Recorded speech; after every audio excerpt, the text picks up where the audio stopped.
The Boston Celtics are still receiving dividends from Kevin Garnett trade all of those years later. Here's how they are still contending. Photo by Jared Wickerham / Getty Images. Kevin Garnett was the best thing that has happened to the Boston Celtics in the last 30 years.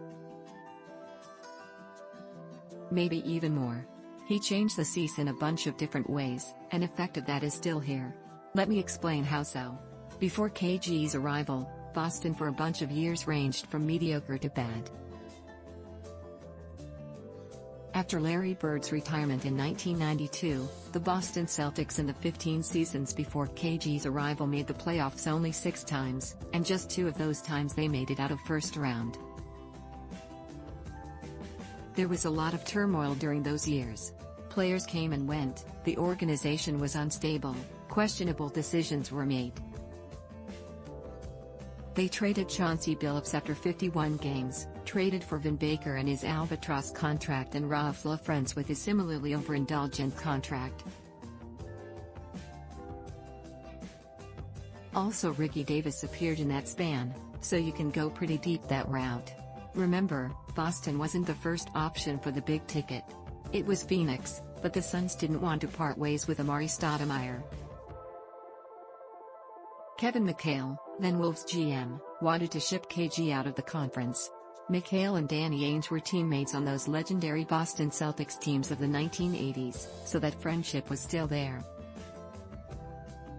KG's has changed the culture immediately. Practice became more intense, he became the best defensive player in the league. Team moved from 18th to 2nd in points allowed per game with KG leading the way. With Garnett came accountability, unselfishness, and a winning mentality. All of that culminated in the 2008 NBA title. During his span in Boston they made the finals in 2010 and conference finals in 2012, before him leaving in 2013. The culture he created is still here. One part of his legacy was winning mentality, and coincidence or not, but after his departure, team had only one losing season. The trade to the Brooklyn Nets basically created today's Boston Celtics team. Brooklyn wanted to be an immediate contender, so they offered a boatload of assets. The Nets traded Gerald Wallace, Kris Humphries, Tornike Shengelia, Reggie Evans, Keith Bogans and unprotected first-rounders in 2014, 2016, and 2018 for Garnett, Paul Pierce, and Jayson Tatum. Keeping in mind that Garnett was 36 and Pierce 35. Since Brooklyn went sideways really fast, the Celtics got elite draft position.